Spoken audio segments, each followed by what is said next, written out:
Okay, today we're talking about understanding why you're making your outs.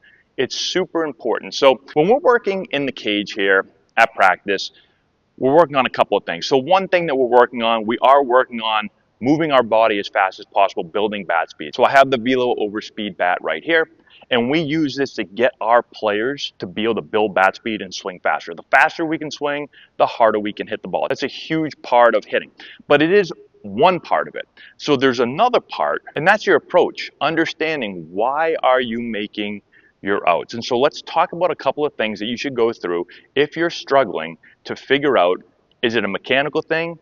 Is it an approach thing? Is it timing? So I would start with this. What pitches are you swinging at? Start there.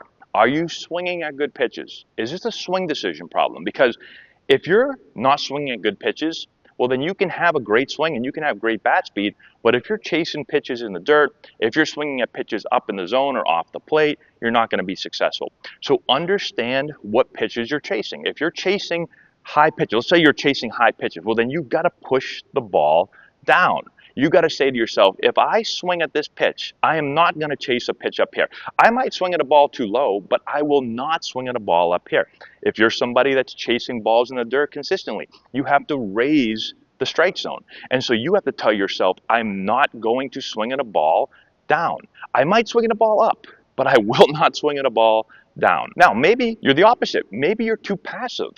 Maybe you're falling behind consistently because you're taking good hittable pitches, because you're trying to get the perfect pitch all the time, or maybe you're not ready to hit.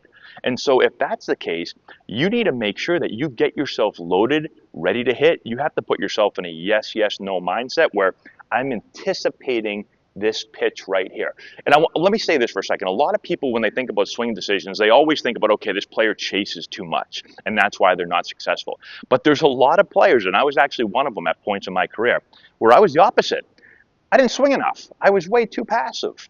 And so if I get a hittable pitch, I need to be ready to hit it. So I have to anticipate that if that's the ball that I want to drive, I've got to anticipate the ball is going to be here. And it doesn't have to be in this one little tiny spot right here. And we can drive anything in this area right here. So I've got to anticipate it. And as I'm loading and getting ready to hit, I've already told myself I'm getting my pitch and I'm driving it. So I've already put the green light on and I'm going, yes, yes, yes, yes. And then the ball is there, yes, yes, yes, boom, and I hit it. And if it's not there, well, then I just say yes, yes, yes, yes, yes, no, and I take it.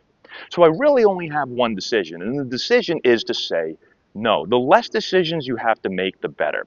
If you have to make 7 different decisions, well, you're going to be really slow with your reaction time. You'll never pull the trigger. But if your only decision to make is no, and you've already told yourself yes, well, then you're going to swing more often at balls that you should hit. So again, this is a good mindset, especially for players that are too passive. Okay, then think about timing. Are you early all the time? Are you late all the time? If you're early all the time, well, then you might need to feel that you can control your body better. So we always say, if you can control your weight, your body weight, then you can control your ability to wait on the ball. If you're always jumping, well, then you're always going to be early. You can't control your body weight. You can't control your ability to wait on the ball to get there. You may need to think, okay, if I'm a righty and I'm always early, I might need to think right center gap. I might need to shift my focus over here and say, that's where I'm going to hit the ball. If I think right center field as a righty is going to allow the ball to travel deeper, I won't be early as much. Now, let's flip it. Maybe you're always late. Okay, if I'm always late again, maybe I've got to get more into a yes, yes, no mindset. Maybe I have to think that I'm going to hit the ball out front. Maybe I got to think that I'm going to hit the ball to left center field a little bit more. Maybe I've got to make sure that I'm getting into a good hitting position earlier. That's a huge one. A lot of times I see players that just start too late. So think about, when do I need to get this front foot up off the ground to make sure that I'm in a good position to hit and I can actually pull the trigger. And you're going to do that work on the on-deck circle. You're going to mimic your at-bat. And you're going to figure out like, oh, I would have been late right there. I got to get my front foot started a lot earlier. I got to get it off the ground a lot sooner. So that's really, really important. And then the last few things are, where are you missing the ball? Are you missing under?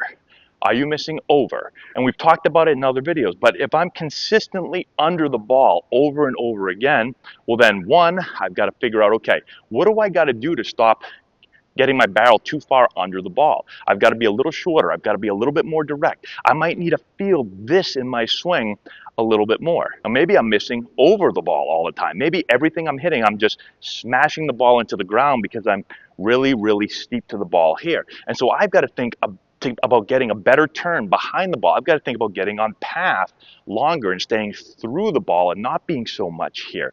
And so this is where hitting can get complicated, but if you understand, if you really think about it and think about why am I making my outs, what's happening, it'll help simplify it so that you can understand, is it a swing decision issue? Is it a timing issue? Is it a mechanical issue? Because if you don't know, if you don't think about it, well, then you're just kind of going all over the place. And there's a lot of things that you could look at, and you're going to waste a whole lot of time instead of being able to focus in and narrow in and zone in on exactly what you need to fix in your swing or your approach to become a better hitter, to square the ball up more consistently.